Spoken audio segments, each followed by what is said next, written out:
Summer special offers. Harish the best academy అందిస్తుంది అన్ని online కోర్సులపై భారీ discounts. Group 1, 2, 3, 4 SI, AEO, veterinary assistant, JL, DL full course ఏదైనా 2000 రూపాయలు మాత్రమే. హిస్టరీ, ఎకానమీ, పాలిటీ వంటి సింగిల్ సబ్జెక్ట్ ఏదైనా 500 రూపాయలు మాత్రమే.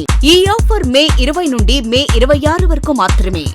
ఈ బంపర్ ఆఫర్ మిస్ చేసుకోకండి. లెజెండరీ ఫ్యాకల్టీచే ఖచ్చితంగా జాబ్ సాధించే విధంగా రూపొందించబడిన ఆన్లైన్ క్లాసెస్. వెంటనే గూగుల్ ప్లే స్టోర్ నుండి హరీష్ అకాడమీ యాప్ ను డౌన్లోడ్ చేసుకోండి. విజయం సాధించండి. Harish the best Academy. Phone 8341116915.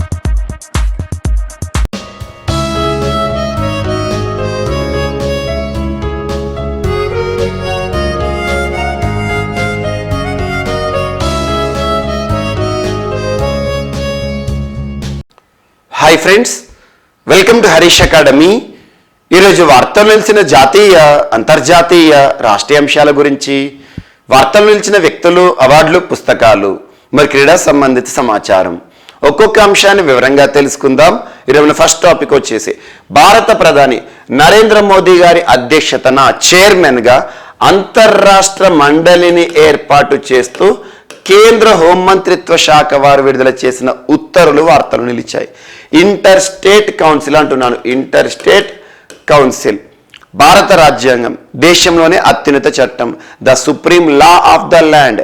Indian కాన్స్టిట్యూషన్లో మనకు ఏ నిబంధన, ఏ ఆర్టికల్ అంతర్రాష్ట్ర మండలిని గురించి పేర్కొనడం జరుగుతుంది అంటే ఆర్టికల్ 263. గుర్తుంచుకోండి. సో ఈరోజు అన్ని వార్తాపత్రికల్లో కూడా ఈ టాపిక్ కవర్ కావడం జరిగింది. అంతర్రాష్ట్ర మండలి ఏర్పాటుకి సంబంధించిన ఉత్తర్వులు. మరి అంతర్రాష్ట్ర మండలికి ఎవరు చైర్మన్గా ఉంటారంటే భారత ప్రధాని చైర్మన్గా ఉంటారు. సో భారత ప్రధానిగా ఎవరైతే విధులు నిర్వర్తిస్తారో వారు అంతర్రాష్ట్ర మండలికి కూడా హెడ్గా, చైర్మన్గా ఉంటారు. మరి చైర్మన్గా ఉన్న ప్రధాని గారి ఆధ్వర్యంలో సభ్యులుగా ఎవరెవరు ఉంటారంటే అన్ని రాష్ట్రాల ముఖ్యమంత్రులు. భారతదేశంలోని అన్ని రాష్ట్రాలకి సంబంధించి ఒక్కొక్క రాష్ట్రం అంటే ఖచ్చితంగా ముఖ్యమంత్రులు ఉంటారు కదా. సో ముఖ్యమంత్రులు, మరియు కొన్ని కేంద్రపాలిత ప్రాంతాలకి కూడా ముఖ్యమంత్రులు ఉంటారు. సో కేంద్రపాలిత ప్రాంతాల ముఖ్యమంత్రులు లేదా కేంద్రపాలిత ప్రాంతాలకి సంబంధించి లెఫ్టినెంట్ గవర్నర్ ఆర్ అడ్మినిస్ట్రేటర్ అని గుర్తుంచుకోండి. పరిపాలకులు కూడా సభ్యులుగా ఉంటారు. అండ్ భారతదేశంలో ఏదైనా ఒక రాష్ట్రంలో ఆర్టికల్ 356 గనక అమల్లో ఉన్నట్టయితే, ఆర్టికల్ 356 అంటే ఏంటి? రాష్ట్రపతి పాలన. సో కాన్స్టిట్యూషనల్ ఎమర్జెన్సీ అంటాం, ప్రెసిడెంట్స్ రూల్ అంటాం. ఏదైనా ఒక ప్రాంతంలో, ఏదైనా ఒక రాష్ట్రంలో భారతదేశంలో ఆర్టికల్ 356 గనక అమల్లో ఉంటే అక్కడ ముఖ్యమంత్రులు అనేవారు యాక్టివ్గా ఉంటారు. ఎవరు ఉంటారు? గవర్నర్. సో ఆ రాష్ట్రానికి సంబంధించి అయితే గవర్నర్లు సో సభ్యులుగా ఉంటారు. ఇక్కడ మనం గుర్తుంచుకోవాల్సింది ఏంటంటే ఎగ్జామినేషన్ పాయింట్ ఆఫ్ లో ఒకటే అడుగుతారు. అంతర్రాష్ట్ర మండలికి సంబంధించి చైర్మన్గా ఎవరు బాధ్యతలను వహిస్తారు అంటే భారత ప్రధాని అని గుర్తుంచుకోండి. Indian prime minister acts as chairman for inter State council. మరి ఈ ఇంటర్ స్టేట్ కౌన్సిల్ అనేది, అంతర్రాష్ట్ర మండలి అనేది రాజ్యాంగంలోని ఏ ప్రకారంలో పేర్కొనడం జరిగిందంటే ఆర్టికల్ 263 అని గుర్తుంచుకోండి. మనందరికీ తెలుసు కేంద్ర రాష్ట్ర సంబంధాలు సెంటర్ స్టేట్ రిలేషన్స్లో ఆర్టికల్ 263 అనేది ఉంటుంది. ఇక్కడ చూడండి, అంతర్రాష్ట్ర మండలి అంటున్నాను అంటే భారతదేశంలోని అన్ని రాష్ట్రాల మధ్యలో కూడా కామన్ డిస్కషన్స్ ఏవైతే ఉంటాయో, ముఖ్యంగా అన్ని రాష్ట్రాల మధ్యలో కోఆర్డినేషన్ పెంచడానికి, సహకారాన్ని పెంచడానికి ఈ అంతర్రాష్ట్ర మండలిలో తీసుకునే నిర్ణయాలు చాలా కీలకంగా ఉంటాయి. ఇది ఒకటి ఈరోజు ఇంపార్టెంట్. సో భారత ప్రధాని చైర్మన్గా ఉంటారు అంతర్రాష్ట్ర మండలికి సంబంధించి. మరి అంతర్రాష్ట్ర మండలిని ఎవరు ఏర్పాటు చేస్తారంటే రాష్ట్రపతి గారు ఏర్పాటు చేస్తారు. మీరు రాష్ట్రపతి అధికారాల్లో, ముఖ్యంగా రాష్ట్రపతికి సంబంధించిన కార్యనిర్వాహక అధికారాల్లో, ఎగ్జిక్యూటివ్ పవర్స్లో ఈ ఆర్టికల్ గురించి నేర్చుకుంటారు. అలా ఏదైనా ఒక టాపిక్ వార్తలు ఇచ్చినప్పుడు దానికి సంబంధించి కాన్స్టిట్యూషన్కి సంబంధించి కానివ్వండి, హిస్టరీకి సంబంధించి కానివ్వండి, ఒక పాయింట్ని లింక్ చేసుకొని బాగుంటుంది. అండ్ అంతర్రాష్ట్ర మండలి ఏదైతే ఉంటుందో లాస్ట్కి సంబంధించి 2019 ఆగస్టు మాసంలో గడిచిన అంతర్రాష్ట్ర మండలికి సంబంధించిన కాలం పూర్తింది. సో ఈరోజు నూతనంగా మరొక అంతర్రాష్ట్ర మండలిని ఏర్పాటు చేస్తూ మినిస్ట్రీ ఆఫ్ హోమ్ అఫైర్స్ నుండి ఒక అధికారిక ఉత్తర్వులు వార్తలు ఇచ్చాయి. ఇది ఒకటి ఇంపార్టెంట్. అండ్ నెక్స్ట్, జమ్మూ కాశ్మీర్లో అమల్లోకి వచ్చిన డీలిమిటేషన్, నియోజకవర్గాల పునర్వ్యవస్థీకరణ అంటున్నాను. సో నియోజకవర్గాల పునర్వ్యవస్థీకరణ. సో నియోజకవర్గాల పునర్వ్యవస్థీకరణ. సో డీలిమిటేషన్ అంటాం. డీలిమిటేషన్ అంటే ఏం లేదు, ఎగ్జాంపుల్ ఒక రాష్ట్రంలో కానీ కేంద్రపాలిత ప్రాంతం అంటే ఎమ్మెల్యేలు ఉండరు, ఎంపీలకు సంబంధించి అనుకోండి. సో ఏదైనా ఒక ప్రాంతంలో నియోజకవర్గాలు ఉంటాయి కదా, మనం ప్రత్యక్షంగా ఓటు వేసి ఎన్నుకునేవారు ఎవరైతే ఉంటారో ప్రజాప్రతినిధులు, వారికి సంబంధించిన కాన్స్టిట్యుయెన్సీ ఉంటుంది కదా, ఆ నియోజకవర్గాలను పునర్వ్యవస్థీకరించడానికి కమిషన్స్ ఉంటాయి అన్నట్టు.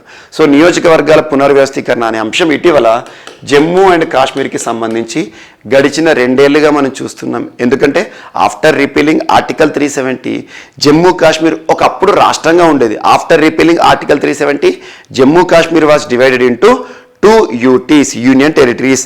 1 UT Jammu Kashmir that has assembly, అంటే ఆ యూటీకి అసెంబ్లీ ఉంటుంది. And another UT Ladakh, assembly లేని కేంద్రపాలిత ప్రాంతం. అసెంబ్లీ ఉన్న కేంద్రపాలిత ప్రాంతం, అసెంబ్లీ లేని కేంద్రపాలిత ప్రాంతం. అలా అసెంబ్లీ ఉన్న కేంద్రపాలిత ప్రాంతమైన జమ్మూకి సంబంధించి, జమ్మూ కాశ్మీర్కి సంబంధించి అసెంబ్లీ ఉంటుంది కాబట్టి నియోజకవర్గాలు ఉంటాయి కదా.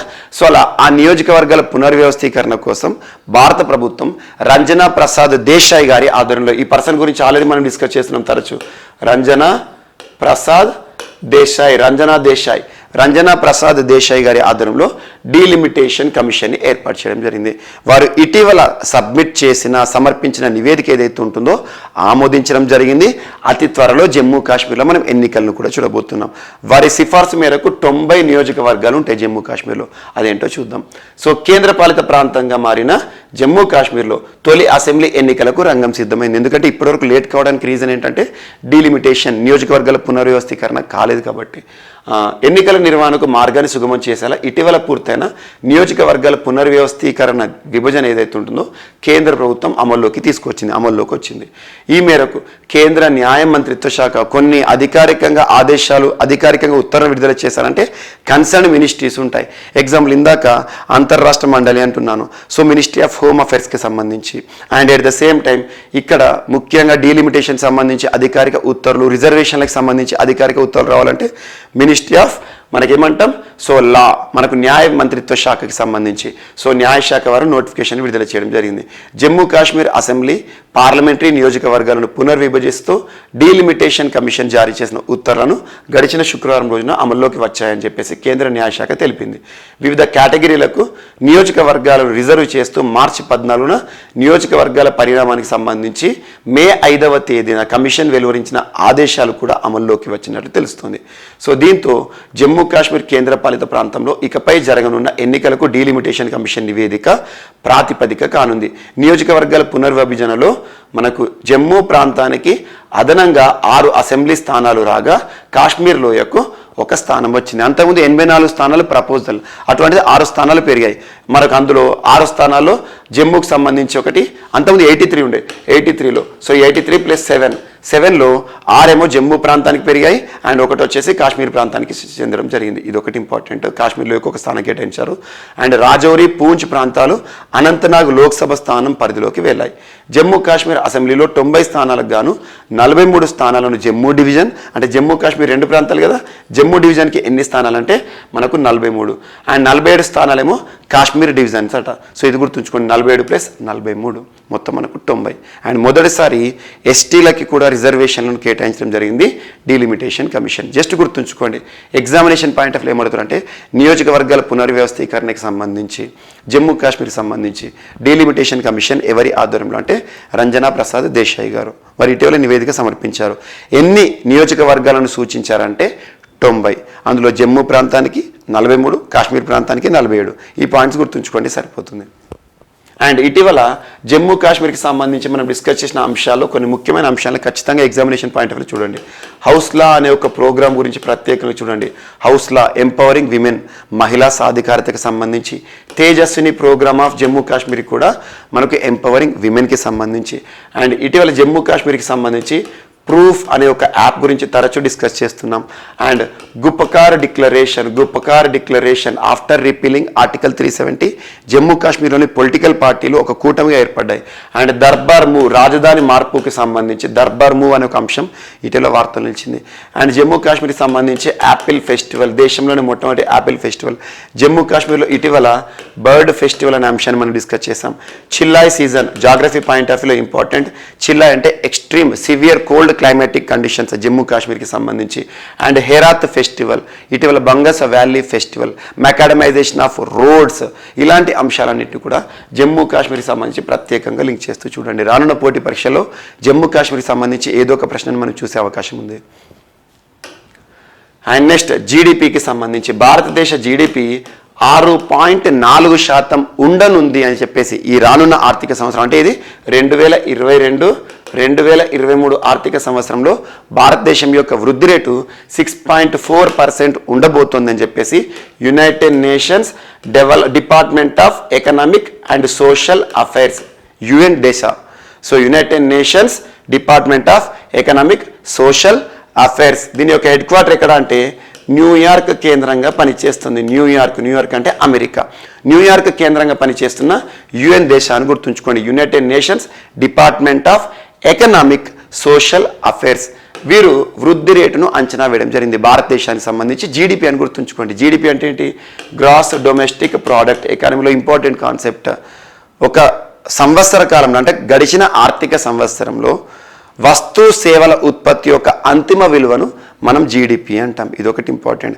The final value of all the goods and services produced with in the boundaries of country, with in the boundaries of India for the last financial year అని చెప్పేసి. సో జీడిపికి సంబంధించి భారతదేశంలో అంతకుముందు వీళ్ళు ఎంత చెప్పారట అంటే 6.7% ప్రెడిక్ట్ చేశారు, దాన్ని తగ్గించారు 3 points. సో 6.4%కి పరిమితం కానుంది. భారతదేశంలో వృద్ధి రేట్ అనేది గడిచిన నెలలో వారు ప్రకటించింది ఏదైతే 6.7% ఉండబోదు, 6.4% ఉంటుందని చెప్పేసి. ఇవన్నీ కూడా మనకు అవసరం లేదు. కాకపోతే ఇక్కడ జీడిపి అనే కాన్సెప్ట్ ఇంపార్టెంట్. జీడిపి పైన కొన్ని ప్రెడిక్షన్స్ ఉంటాయి.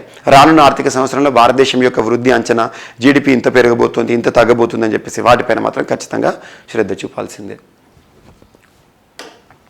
And next New development Bank. భారతదేశంలో న్యూ డెవలప్మెంట్ బ్యాంక్ ఏర్పాటు కాబోతుంది. Regional bank. యాక్చువల్గా న్యూ డెవలప్మెంట్ బ్యాంక్ అని పిలిచిన, బ్రిక్స్ బ్యాంక్ అని పిలిచిన ఒకటే. బ్రిక్స్ అంటే ఎన్ని దేశాలు? 5 దేశాలు. BRICS: Brazil, Russia, India, China, South Africa. So BRICS దేశాలకి సంబంధించిన bank BRICS bank, new development bank. ఇది షాంఘై ఆధారంగా పనిచేస్తున్న బ్యాంక్. షాంఘై అంటే చైనా హెడ్ క్వార్టర్గా. అలాంటి ఈ బ్రిక్స్ బ్యాంక్ ఏదైతే ఉంటుందో, బ్రిక్స్ బ్యాంక్ని ఒక రీజనల్ ఆఫీస్ కింద మన భారతదేశంలో ఏర్పాటు చేయబోతున్నారు గిఫ్ట్ సిటీలో. గిఫ్ట్ సిటీ అంటే గుజరాత్ రాష్ట్రానికి సంబంధించి. So Gujarat international finance tech city, Gujarat international finance tech city అని గుర్తుంచుకోండి. గిఫ్ట్ సిటీలో ఏర్పాటు చేయబోతున్నట్టుగా న్యూ డెవలప్మెంట్ బ్యాంక్ ఇటీవల ప్రకటించింది. అది త్వరలో మనం చూడబోతున్నాం. ఇదొకటి ఇంపార్టెంట్.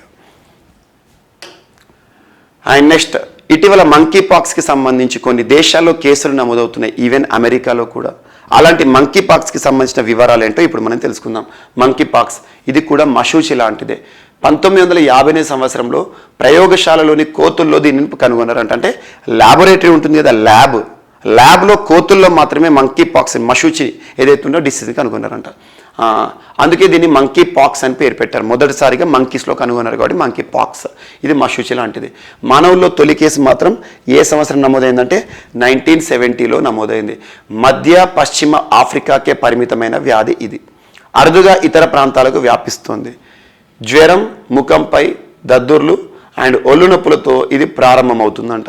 ఫస్ట్ ఎలా వస్తుందంటే ఫీవర్ వస్తుంది, తర్వాత ఒళ్ళు నొప్పులు, తర్వాత దద్దులు వస్తాయంట.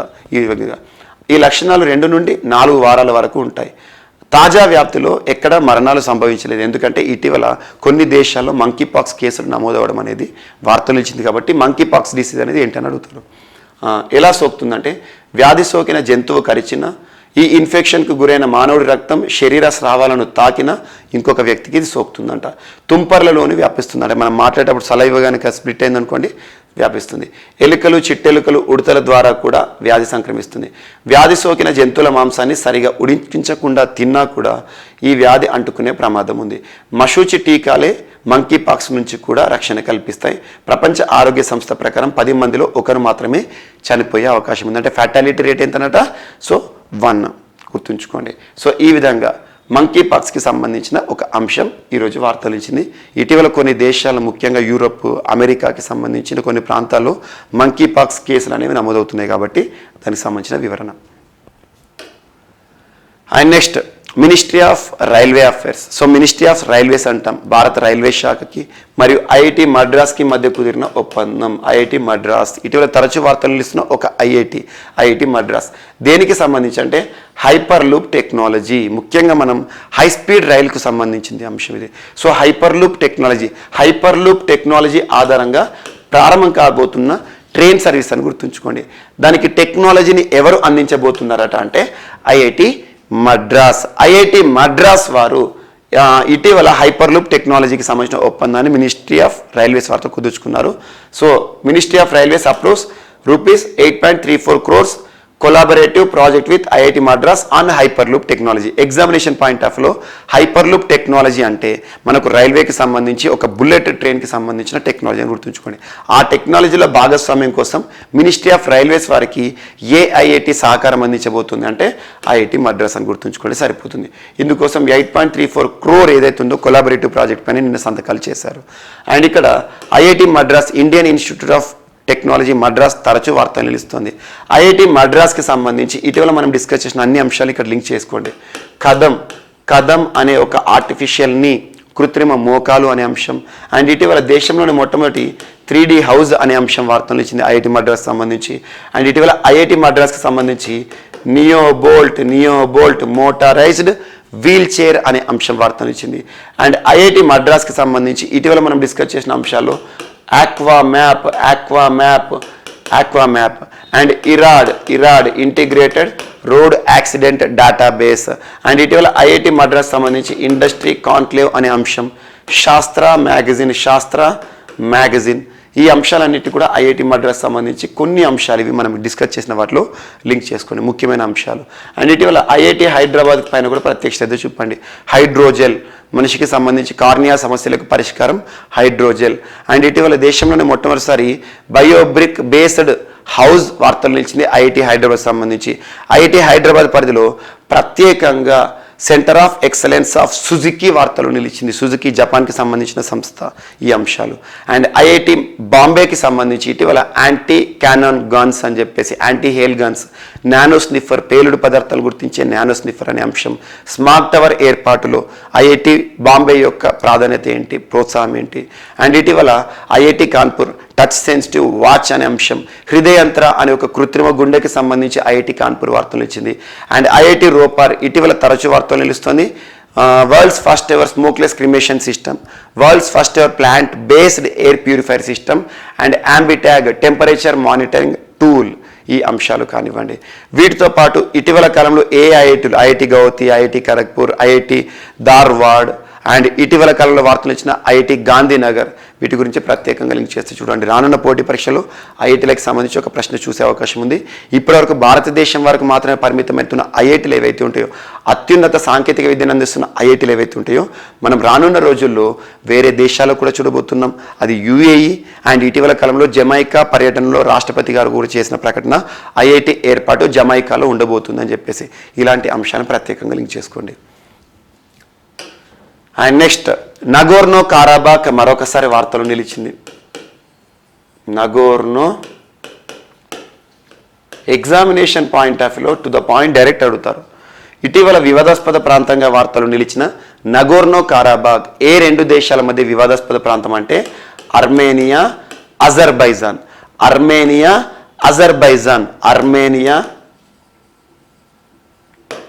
అజర్బైజాన్ ఈ రెండు దేశాలు కూడా ఒకప్పుడు యుఎస్ఎస్ఆర్లో భాగం రాష్ట్రాలుగా ఉండేవి. ఆ తర్వాత 1991 సమయంలో యుఎస్ఎస్ఆర్ విచ్ఛిన్నమైన తర్వాత ఒకప్పటి యుఎస్ఎస్ఆర్లోని ప్రాంతాలు ఇప్పుడు ప్రత్యేక దేశాలుగా విడిపోయాయి. అప్పటి నుండి ఈ రెండు దేశాల మధ్య కూడా ఒక వివాదాస్పద ప్రాంతంగా మిగులుతోంది నగోర్నో కారాబాగ్. అలాంటి నగోర్నో కారాబాగ్కి సంబంధించి అసలు ఎగ్జామినేషన్ పాయింట్ ఆఫ్ ఏ ప్రశ్న అడుగుతారంటే ఈ నగోర్నో కారాబాగ్ ఏ దేశ పరిధిలో ఉంది అంటే అజర్బైజాన్ అని గుర్తుంచుకోండి. అజర్బైజాన్ దేశం ఇది. సో అజర్బైజాన్ దేశంలో ఒక ప్రాంతం నగోర్నో కారాబాగ్. మరి అర్మేనియా దానికి ఆనుకొని ఉన్న సరిహద్దు దేశంతో సమస్యలు అనేవి సర్వసాధారణం, సరిహద్దు రాష్ట్రంతో సమస్యలు అనేవి సర్వసాధారణం. సో ఇక్కడ నగోర్నో కారాబాగ్ అనేది అజర్బైజాన్లోనే ఉంది. కాకపోతే ఎందుకు మరి గొడవ అంటే ఈ అజర్బైజాన్లో ఉన్న నగోర్నో కారాబాగ్లో అత్యధికులు అర్మేనియాకి సంబంధించిన వ్యక్తులు, అంటే అర్మేనియా అంటే పూర్వీకులు, అర్మేనియా సంస్కృతికి సంబంధించి అర్మేనియా సపోర్టర్స్ ఎక్కువ ఉంటారు. సో ఈ ప్రాంతం ఇది మొత్తం కూడా అద్భుతమైన ఒక ఎకనామికల్ ఇంపార్టెన్స్ ఉన్న ప్రాంతం. ఈ ప్రాంతం మాదని చెప్పేసి గొడవ జరుగుతుంది. ప్రస్తుతం మాత్రం అజర్బైజాన్ దేశంలో మాత్రమే ఈ నగోర్నో కారాబాగ్ ఉంది. అర్మేనియాకి అజర్బైజాన్కి మధ్యలో గడిచిన సంవత్సరం యుద్ధ వాతావరణ పరిస్థితులను కూడా మనం చూసాం కాబట్టి మరొకసారి ఇటీవల వార్తలు వచ్చింది. ఈ ప్రాంతం గుర్తుంచుకోండి. సో నగోర్నో కారాబాగ్ ఏ రెండు దేశాల మధ్యలో వివాదాస్పద ప్రాంతం అంటారు. అలా కొన్ని రాష్ట్రాల మధ్యలో కొన్ని దేశాల మధ్యలో ఇటీవల కాలంలో వివాదాస్పదంగా వార్తలు వచ్చిన ప్రాంతాలు ఏవైతే ఉంటాయో వాటిపై ప్రత్యక్ష శ్రద్ధ చూపండి. ఎగ్జాంపుల్, ఇటీవల బెలగావి అనే ప్రాంతం మన భారతదేశంలోని రెండు రాష్ట్రాల మధ్య వివాదాస్పద ప్రాంతంగా వార్తలు వచ్చింది. బెల్గావి ఏ రెండు రాష్ట్రాల మధ్యలో? కర్ణాటకకి అండ్ మహారాష్ట్రకి. మరి బెలగావి ఏ రాష్ట్రంలో ఉంది అంటే కర్ణాటకలో ఉంది. మహారాష్ట్ర ఎందుకు గొడవ చేస్తుంది అంటే ఆ బెలగావి, కర్ణాటక రాష్ట్రంలో ఉన్న బెలగావిలో అత్యధికులు మరాఠీ మాట్లాడేవారు, మరాఠీ సంస్కృతి కలిగినవారు, ఇలాంటివి. అండ్ ఇటీవల ఇటువంటి యుద్ధాల్లో ముఖ్యంగా పాలస్తీనా ఇజ్రాయెల్ కామనివ్వండి, లాస్ట్ ఇయర్ మనం చూసాం ఇజ్రాయెల్ పాలస్తీనాకి సంబంధించి సంక్షోభ పరిస్థితులు. ప్రస్తుతం చూడండి యుక్రెయిన్ రష్యా, ఇలా దేశాలకు సంబంధించిన వివాదాలపైన ప్రత్యక్ష శ్రద్ధ చూపండి. రానున్న పోటీ పరీక్షలో ఒక ప్రశ్నను మనం చూసే అవకాశం ఉంది. అండ్ నెక్స్ట్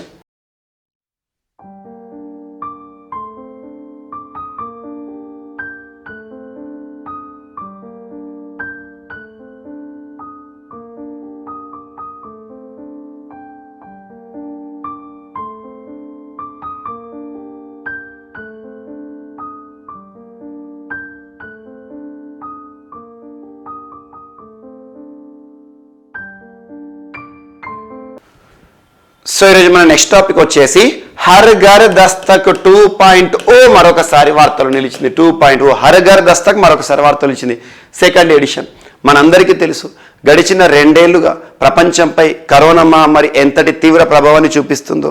ఇలాంటి పరిస్థితుల్లో ప్రపంచంలోని చాలా దేశాలు కూడా ఈ మహమ్మారి నుండి తప్పించుకోవడానికి, ఈ మహమ్మారి నుండి మనల్ని కాపాడుకోవడానికి, ఈ మహమ్మారి వ్యాధి వ్యాప్తిని అరికట్టడానికి ఒక అద్భుతమైన మార్గం వ్యాక్సినేషన్ ప్రక్రియను చొరవ తీసుకోవడం. అలాంటి పరిస్థితుల్లో భాగంగా కేంద్ర ప్రభుత్వం నిన్నటి రోజున ministry of health and family welfare, ప్రస్తుతం కన్సర్న్ పర్సన్ ఎవరు మినిస్ట్రీగా డ్యూటీ డిశ్చార్జ్ చేస్తున్నారు? మన్సుఖ్ మాండవ్య గారు భారతదేశంలోని అన్ని రాష్ట్రాలకు మరియు కేంద్రపాలిత ప్రాంత పరిపాలకులకు కీలకమైన సూచనలు, ఆదేశాలు జారీ చేశారు. సో హర్ ఘర్ దస్తక్ 2.0లో భాగంగా అందరూ కూడా వ్యాక్సినేషన్ని మరొకసారి వేగవంతం చేయండి అని చెప్పేసి. ఇప్పటికే కొన్ని దేశాల్లో కరోనా మహమ్మారి మరొకసారి విజృంభిస్తుంది, ప్రభావాన్ని చూపిస్తుంది.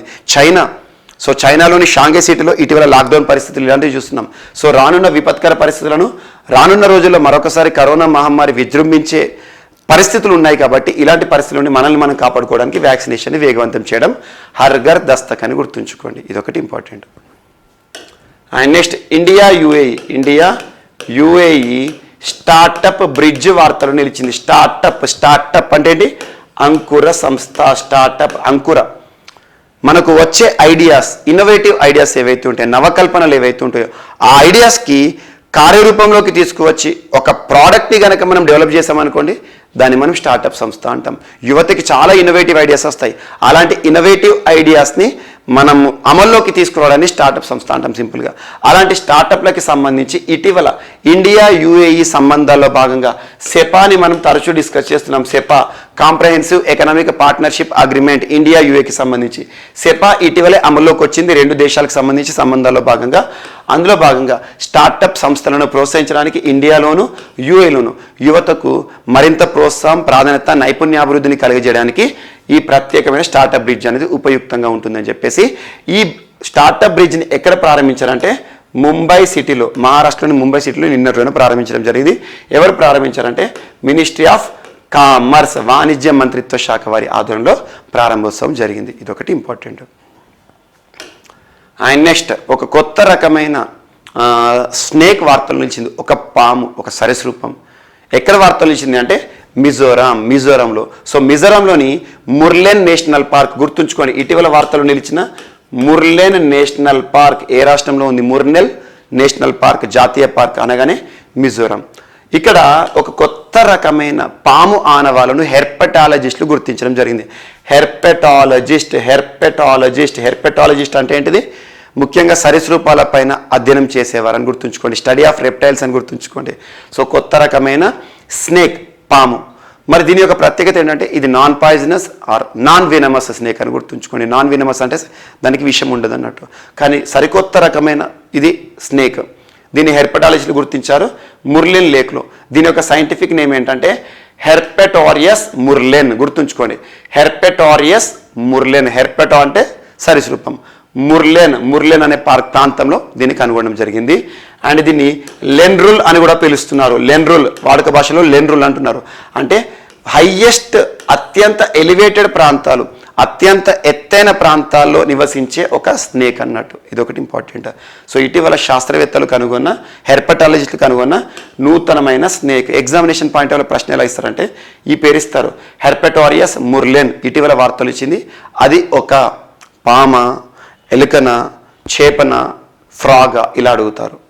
నెక్స్ట్ ఈరోజు మరొక అంశం సౌత్ కొరియాకి సంబంధించి. సౌత్ కొరియా నూతన అధ్యక్షులుగా ఇటీవలే ప్రమాణ స్వీకారం చేసిన యూన్ సుక్ యూల్ గారు సౌత్ కొరియాకి సంబంధించి ఇటీవల నూతన అధ్యక్షుడిగా మనకు వార్తలు నిలిచారు. అలాంటి సౌత్ కొరియాకి సంబంధించి నూతన ప్రధానిగా నియమితులైన నూతన వ్యక్తి ఈరోజు వార్తలు ఇచ్చారు. తను ఎవరంటే హాన్ డక్ సూ. ఏ దేశంలో అయినా దేశాధ్యక్షుడికి కల్పించబడిన అధికారాల్లో ఒక అధికారం ప్రధానమంత్రిని నియమించడం. సో ఇటీవలే నూతన ప్రధానిగా ప్రమాణ స్వీకారం చేసిన యూన్ సుక్ యూల్ గారు సౌత్ కొరియా దేశానికి, దక్షిణ కొరియా దేశానికి నూతన ప్రధానిగా హాన్ డక్ సూ అనే ఒక వ్యక్తిని ప్రధానిగా నియమించారు. ఇది ఒకటి గుర్తుంచుకోండి.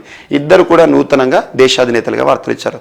అండ్ పోటీ పరీక్షలను దృష్టిలో ఉంచుకొని ఇటీవల వార్తలు ఇచ్చిన కొంతమంది ప్రముఖ దేశాలకి సంబంధించిన దేశాధినేతలను వారు ఎన్నిక ద్వారా వార్తలు ఇచ్చినా, తిరిగి ఎన్నికైనా, మరణిస్తూ వార్తలు ఇచ్చినా, ఏదైనా దేశ చరిత్రలో వారికంటూ గుర్తింపు పొందిన వ్యక్తులు మరణిస్తూ వార్తలు ఇచ్చినా కూడా ప్రత్యేకంగా గుర్తుంచుకోండి. అండ్ నెక్స్ట్ బ్రిటన్లో భారత సంతతి జంటకి సంబంధించి ఒక ప్రత్యేక గుర్తింపు, భారత సంతతి వ్యక్తులు.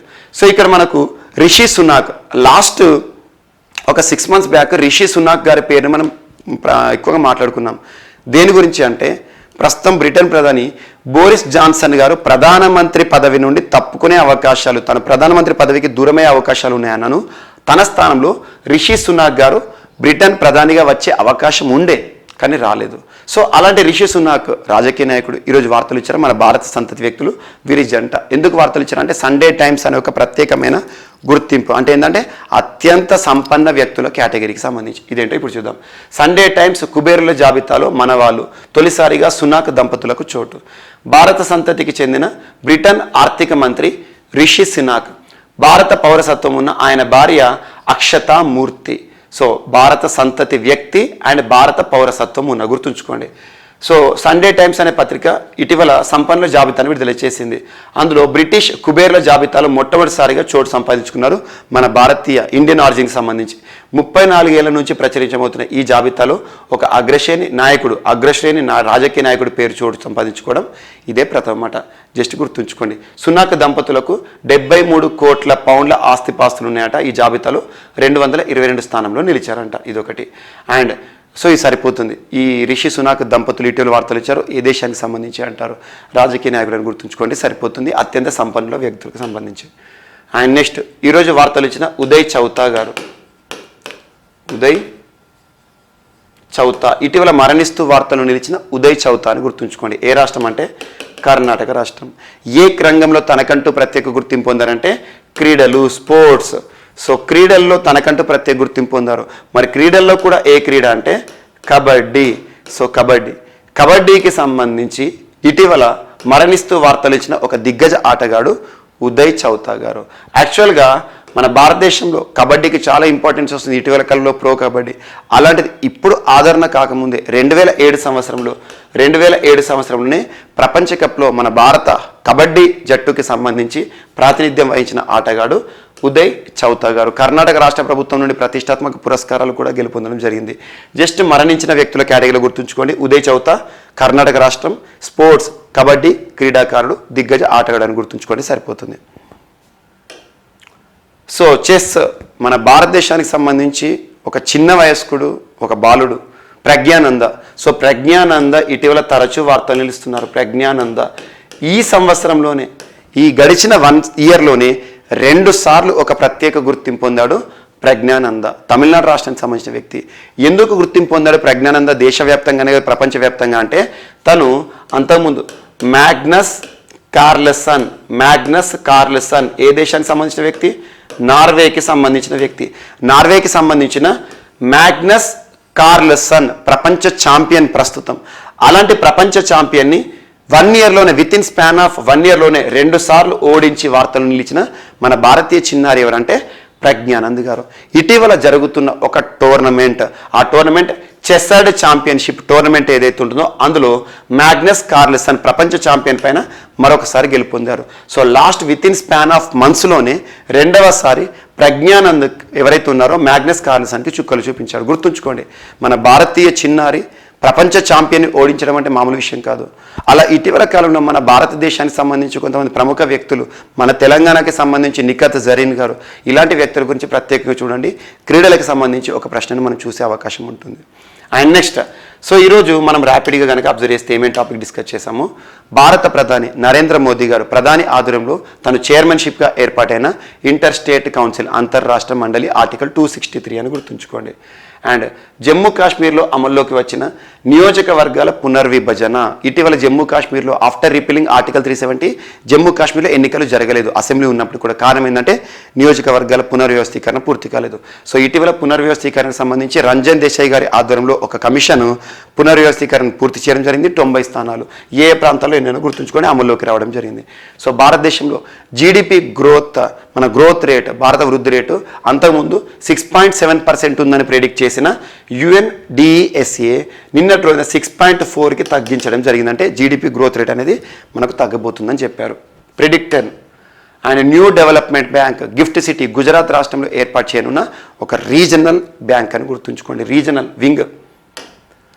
అండ్ మంకీ పాక్స్ అనే ఒక డిసీజ్ ఇటీవల వార్తలు నిలిచింది. మంకీ పాక్స్, సో మశూచి లాంటిది. అలాంటి మంకీ పాక్స్ సంబంధించి ఇటీవల కొన్ని దేశాల్లో కేసులు నమోదవుతున్న దృష్ట్యా అసలు ఆ మంకీ పాక్స్ ఏంటి, ఏ రకంగా వ్యాపిస్తుందో డిస్కస్ చేసాం.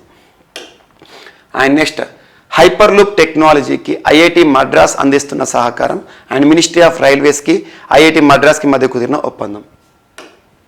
అండ్ నెక్స్ట్, ఇటీవల వివాదాస్పదమవుతూ తరచూ వార్తలు నిలుస్తున్న ఒక ప్రాంతం నగోర్నో కారాబాగ్, అర్మేనియా అజర్బైజాన్ దేశాల మధ్య వివాదాస్పద ప్రాంతం అని గుర్తుంచుకోండి.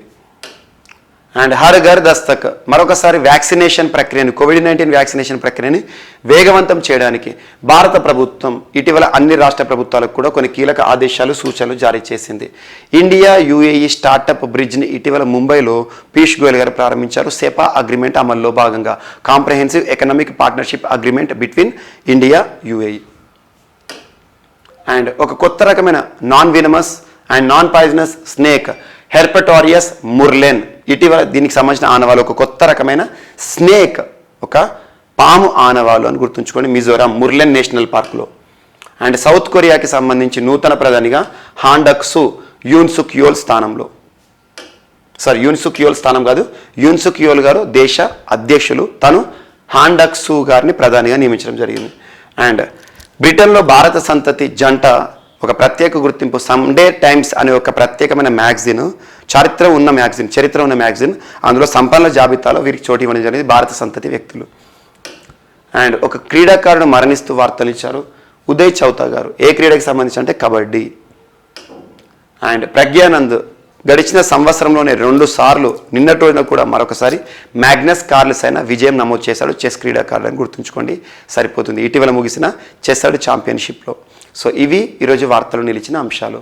మిస్లేనియస్ అంశాలు మనం మిగిలిపోతే మాత్రం రేపటి క్లాస్లో యాడ్ చేసుకుని నేర్చుకుందాం. రేపు కలుద్దాం. Thank you.